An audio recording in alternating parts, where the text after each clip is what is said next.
স্বাগত দীপ্তর সন্ধ্যার সংবাদে। আপনাদের সাথে আছি আমি আনোয়ারুল আলম। শুরুতেই জানাবো সংবাদ শিরোনাম। গুম নির্যাতনের মামলায় শেখ হাসিনা ও 12 সেনা কর্মকর্তার বিরুদ্ধে সাক্ষ্য গ্রহণ শুরু। নির্বাচনী নিরাপত্তায় আইনশৃঙ্খলা বাহিনীর 8 লাখ সদস্য, থাকছে ড্রোন ও ডগ স্কোয়াড। শাকসু নির্বাচন 4 সপ্তাহের জন্য স্থগিত, প্রতিবাদে বিক্ষোভ মিছিল, ভিসি অবরুদ্ধ।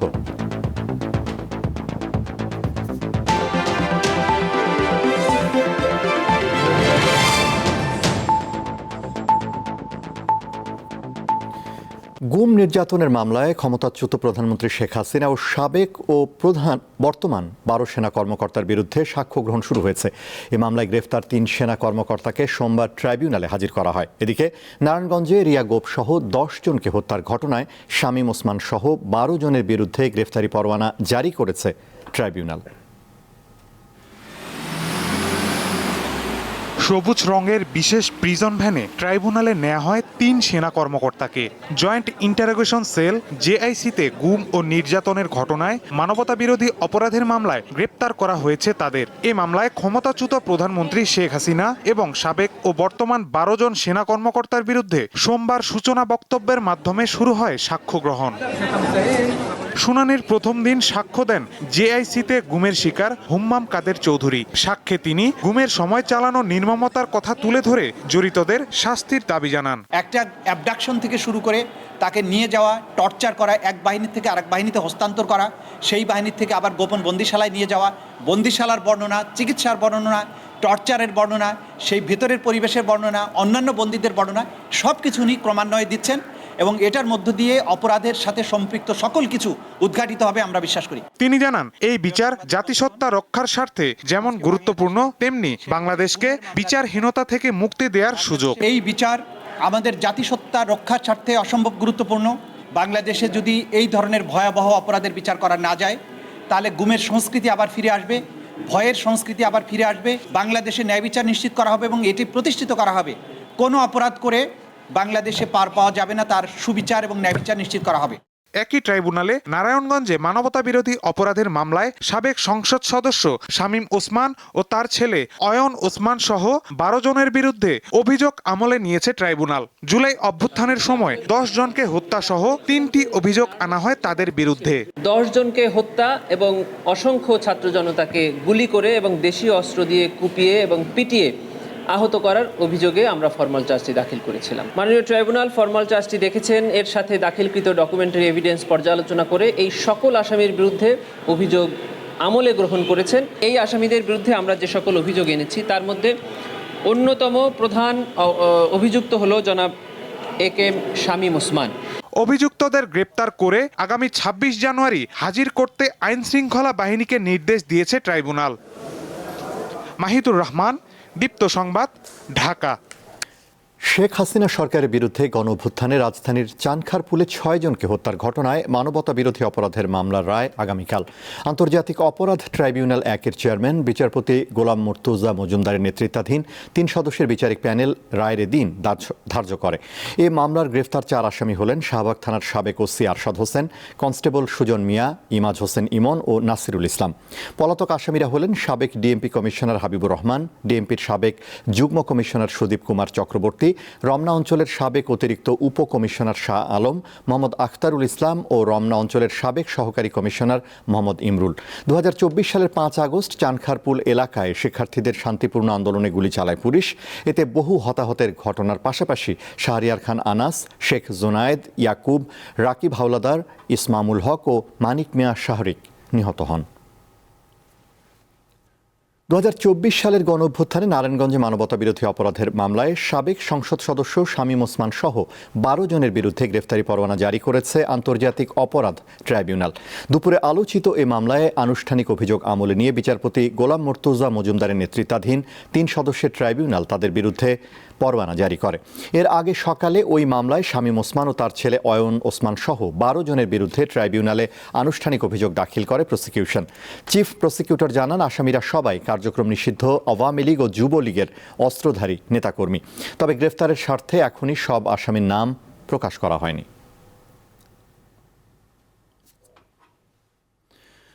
আসন্ন জাতীয় সংসদ নির্বাচন সুষ্ঠু করতে 1 লাখ সেনা সদস্য সহ আইন শৃঙ্খলা বাহিনীর 8 লাখ সদস্য মাঠে থাকবে বলে জানিয়েছেন স্বরাষ্ট্র উপদেষ্টা জাহাঙ্গীর আলম চৌধুরী। জানান, বিভিন্ন আইন শৃঙ্খলা বাহিনী 428টি ড্রোন ও ডগ স্কোয়াড ব্যবহার করবে। দুপুরে সচিবালয়ে এক সংবাদ সম্মেলনে তিনি কথা বলেন। 16,000 ঝুঁকিপূর্ণ কেন্দ্রের নিরাপত্তা নিশ্চিতে সরকার কাজ করবে বলে জানিয়ে তিনি আরও বলেন, দ্বিতীয় ধাপে 2 থেকে 14 ফেব্রুয়ারি মাঠে নামবে সেনাবাহিনী। নির্বাচন সুষ্ঠু করতে 2 পর্বে আইন শৃঙ্খলা বাহিনী মোতায়েন করা হবে। স্বরাষ্ট্র উপদেষ্টা বলেন, ডেভিল হান্টের দ্বিতীয় ধাপে 346টি অবৈধ অস্ত্র উদ্ধার করা হয়েছে। এছাড়া জানুয়ারির মধ্যে সব বৈধ অস্ত্র জমা দিতে হবে।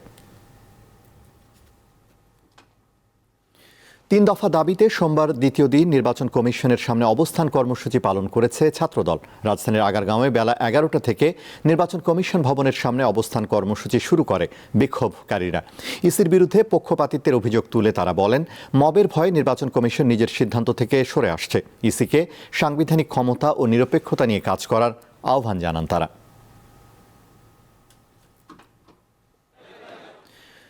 সিলেটের শাহজালাল বিজ্ঞান ও প্রযুক্তি বিশ্ববিদ্যালয়ের কেন্দ্রীয় ছাত্র সংসদ শাকসু ও হল সংসদ নির্বাচন 4 সপ্তাহের জন্য স্থগিত করেছে হাইকোর্ট। শাকসু স্বতন্ত্র ভিপি প্রার্থী মমিনুর রশিদ শুভর দায়ের করা রিটের রায়ের পরপরই শাকসু নির্বাচনের দাবিতে শাবি প্রবীর শিক্ষার্থীরা প্রশাসনিক ভবনে তালা দিয়ে বিক্ষোভ করেন এবং সিলেট সুনামগঞ্জ সড়ক অবরোধ করেন। প্রায় 1 ঘন্টা সড়ক অবরোধ থাকায় যান চলাচল বন্ধ হয়ে যায়। শিক্ষার্থীরা নির্ধারিত সময়ে শাকসু নির্বাচন দাবি করে আন্দোলন চালিয়ে যাওয়ার ঘোষণা দেন।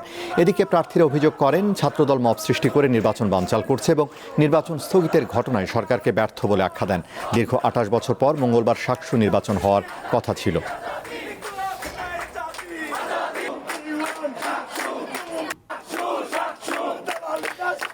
শাকসু নির্বাচনের ভোট গ্রহণ নির্ধারিত মঙ্গলবার করার দাবিতে প্রশাসনিক ভবনে তালা দিয়েছে বিক্ষুব্ধ প্রার্থী ও শিক্ষার্থীরা। এতে সেখানে বিশ্ববিদ্যালয় উপাচার্য, উপাচার্য, কোষাধ্যক্ষ, রেজিস্ট্রার সহ অন্যান্য কর্মকর্তারা অবরুদ্ধ হয়ে পড়েছেন। সেখানে আছেন সহকর্মী জয়ন্ত কুমার দাস, সরাসরি যুক্ত হচ্ছেন তিনি। জয়ন্ত, এই মুহূর্তে বিশ্ববিদ্যালয়ের পরিস্থিতি কেমন দেখছেন, আমাদের বিস্তারিত জানান।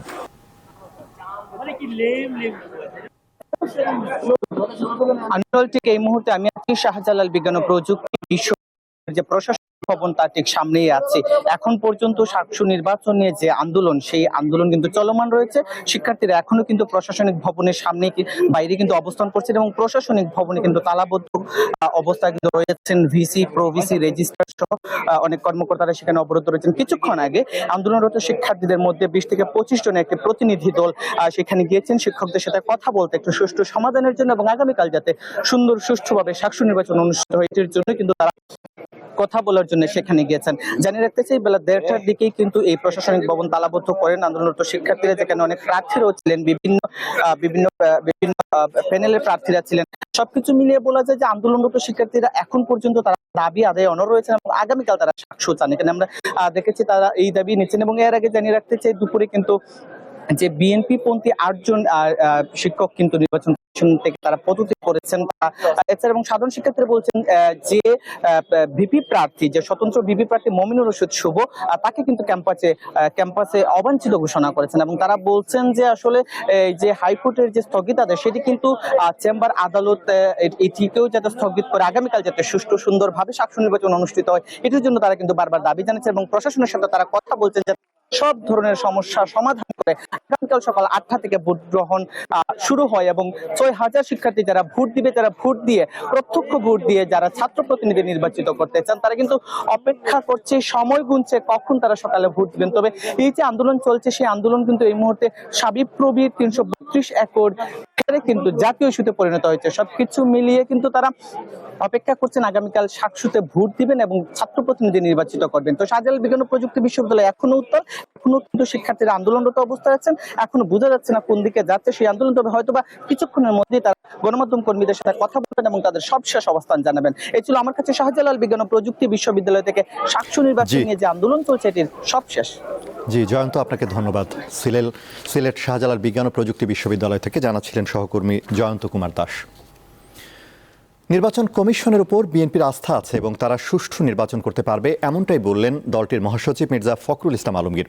আজ বিএনপির প্রতিষ্ঠাতা জিয়াউর রহমানের 90তম জন্মবার্ষিকীতে তাঁর সমাধিতে শ্রদ্ধা শেষে তিনি আরও বলেন, উদার গণতান্ত্রিক বাংলাদেশ গড়তে জিয়াউর রহমান ও খালেদা জিয়ার আদর্শে এগিয়ে যাবে বিএনপি। জিয়াউর রহমান ছিলেন মহান মুক্তিযুদ্ধের সেক্টর কমান্ডার। রণাঙ্গনের এই সাহসী যোদ্ধা পরবর্তীতে হন রাষ্ট্রপতি। তিনি বাংলাদেশ জাতীয়তাবাদী দল বিএনপির প্রতিষ্ঠাতা এবং বহুদলীয় গণতন্ত্রের প্রবর্তক। আজ তার ৯০তম জন্মবার্ষিকী। বেলা ১১টার পর স্থায়ী কমিটির সদস্যদের নিয়ে জিয়াউর রহমানের সমাধিতে শ্রদ্ধা নিবেদন করেন বিএনপি মহাসচিব মির্জা ফখরুল ইসলাম আলমগীর। পরে সাংবাদিকদের সঙ্গে কথা বলেন বিএনপি মহাসচিব, জানান দেশে গণতন্ত্র পুনঃপ্রতিষ্ঠা করাই তাদের লক্ষ্য। উদার গণতান্ত্রিক বাংলাদেশ প্রতিষ্ঠা করবার লক্ষ্যে আমরা আরো দৃঢ়ভাবে শপথ গ্রহণ করি। একটা ধ্বংসপ্রাপ্ত অর্থনীতির বাংলাদেশকে গড়ে তোলার জন্য, গণতন্ত্রকে প্রতিষ্ঠায় রূপ দেওয়ার জন্য আমরা আজকে এখানে শপথ নিয়েছি। বর্তমান নির্বাচন কমিশন ত্রয়োদশ জাতীয় সংসদ নির্বাচন কতটা গ্রহণযোগ্য ও সুষ্ঠুভাবে করতে পারবে এমন প্রশ্নের জবাব দেন বিএনপি মহাসচিব। নির্বাচন কমিশনের যখন বাছাই হয় তখন কিছু সমস্যা থাকে, এটা নতুন কোনো ব্যাপার না। আমরা এখন পর্যন্ত নির্বাচন কমিশনকে দেখেছি যে মোটামুটিভাবে তারা যোগ্যতার সঙ্গেই কাজ করছে। আমাদের যে সমস্যাগুলো একটা আমরা মনে করেছি সেগুলো আমরা গতকাল তার সামনে তুলে ধরেছি এবং আমরা বিশ্বাস করি যে নির্বাচন কমিশন যোগ্যতার সঙ্গেই এই নির্বাচন পরিচালনা করতে সক্ষম। বিএনপির স্থায়ী কমিটির সদস্যরা জিয়াউর রহমানের সমাধি প্রাঙ্গণ ছেড়ে যাওয়ার পর দলটির সর্বস্তরের নেতাকর্মীরা শ্রদ্ধা জানাতে জড়ো হন। বিএনপির অঙ্গ সংগঠনের নেতাকর্মীরাও জিয়াউর রহমান বীর উত্তমের প্রতি শ্রদ্ধা জানান। স্বস্তিকা সিংহ, দীপ্ত সংবাদ, ঢাকা। বিএনপির চেয়ারম্যান তারেক রহমান বলেছেন, স্লোগান, মিছিল, মিটিং আর দোষারোপের নয়, আগামীর রাজনীতি হবে মানব কল্যাণে। যশোরে অ্যালবিনিজম রোগে আক্রান্ত শিশু আফিয়াকে প্রতিশ্রুত নতুন ঘর হস্তান্তর অনুষ্ঠানে ভার্চুয়ালি যোগ দিয়ে তিনি বলেন, বিএনপি জনগণের রায় নিয়ে সরকার গঠন করতে পারলে দেশকে এগিয়ে নিতে, শিক্ষিত নারী সমাজকে অর্থনৈতিকভাবে স্বাবলম্বী হিসেবে গড়ে তুলতে কাজ করবে। এদিকে নতুন ঘর পেয়ে আবেগ আপ্লুত হয়ে পড়েন শিশু আফিয়ার মা মনিরা খাতুন।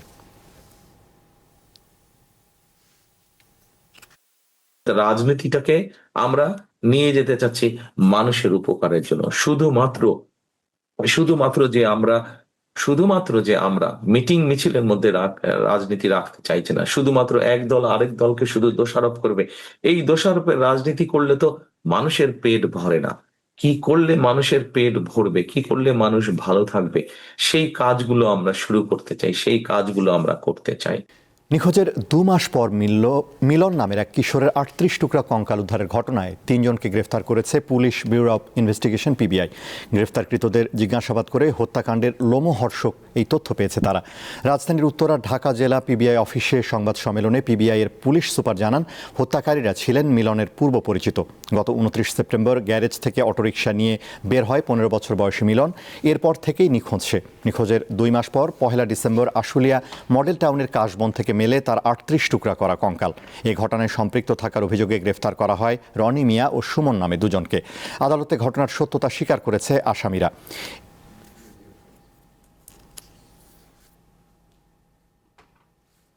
ঢাকা মহানগর ও শহরতলির গণপরিবহন ব্যবস্থাকে শৃঙ্খলাবদ্ধ, স্বচ্ছ ও আধুনিক করতে আগামী সপ্তাহ থেকে চালু হচ্ছে কাউন্টার ভিত্তিক ও টিকেটিং পদ্ধতিতে বাস চলাচল। রাজধানীর একটি হোটেলে সংবাদ সম্মেলনে এমন তথ্য জানান ডিএমপির প্রশাসন বিভাগের অতিরিক্ত কমিশনার। বলেন, টিকেটিং পদ্ধতিতে পরিবহন ব্যবস্থাপনার আধুনিকায়ন হবে, যা সবার জন্যই কল্যাণকর।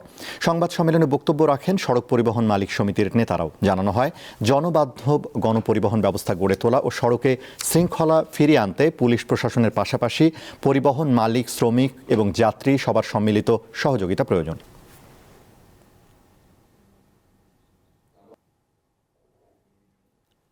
উপস্থিত আছেন আন্তর্জাতিক।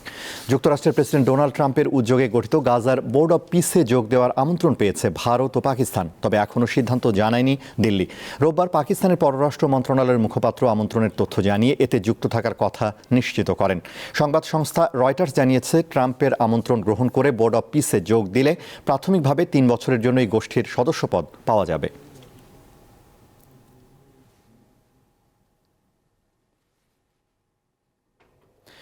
চিলিতে ভয়াবহ দাবানলে প্রাণ হারিয়েছে অন্তত 18 জন। আগুনের বিস্তার ঠেকাতে 2 অঞ্চলে জরুরি অবস্থা ও বিপর্যয় পরিস্থিতি ঘোষণা করেছে দেশটির সরকার। বিবিসি জানিয়েছে, দাবানলের তাণ্ডবে এরই মধ্যে 50,000-এরও বেশি মানুষ ঘরবাড়ি ছাড়তে বাধ্য হয়েছেন এবং শত শত বাড়িঘর পুড়ে গেছে। চিলির রাজধানী সান্তিয়াগো থেকে প্রায় 500 কিলোমিটার দক্ষিণে অবস্থিত বায়োবিও ও নুবলে অঞ্চলে দাবানলের প্রভাব সবচেয়ে ভয়াবহ। রোববার এই 2 অঞ্চলে জরুরি অবস্থা ঘোষণা করেন দেশটির প্রেসিডেন্ট গ্যাব্রিয়াল বোরিক। স্থানীয় কর্তৃপক্ষ জানিয়েছে, প্রতিকূল আবহাওয়া বিশেষ করে অতিরিক্ত তাপমাত্রা আগুন নেভানোর কাজ আরও কঠিন করে তুলেছে।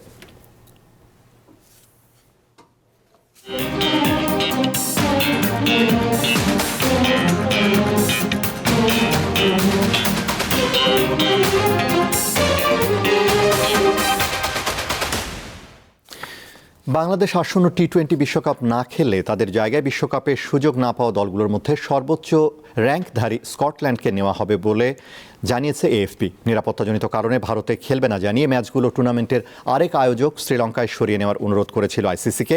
এই অচলাবস্থা নিয়ে এই সপ্তাহে ঢাকায় আইসিসি কর্মকর্তাদের সঙ্গে বৈঠক করে বিসিবি, তবে কোনো সমাধানে পৌঁছানো যায়নি। বিসিবির এক বিবৃতিতে বলা হয়েছে, আলোচনার সময় বিসিবি আনুষ্ঠানিকভাবে আইসিসির কাছে বাংলাদেশের ম্যাচগুলো শ্রীলঙ্কায় স্থানান্তরের অনুরোধ পুনর্ব্যক্ত করেছে।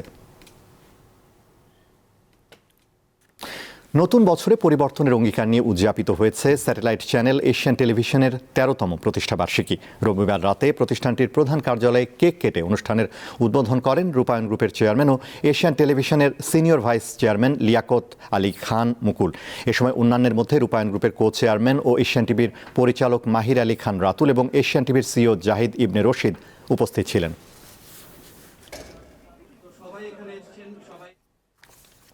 শেষ করব দীপ্তর সন্ধ্যার সংবাদ, তার আগে সংবাদ শিরোনামগুলো জানাবো আরও একবার। গুম নির্যাতনের মামলায় শেখ হাসিনা ও 12 সেনা কর্মকর্তার বিরুদ্ধে সাক্ষ্য গ্রহণ শুরু। নির্বাচনী নিরাপত্তায় আইনশৃঙ্খলা বাহিনীর 8 লাখ সদস্য, থাকছে ড্রোন ও ডগ স্কোয়াড। সাকসু নির্বাচন 4 সপ্তাহের জন্য স্থগিত, প্রতিবাদে বিক্ষোভ মিছিল, ভিসি অবরুদ্ধ।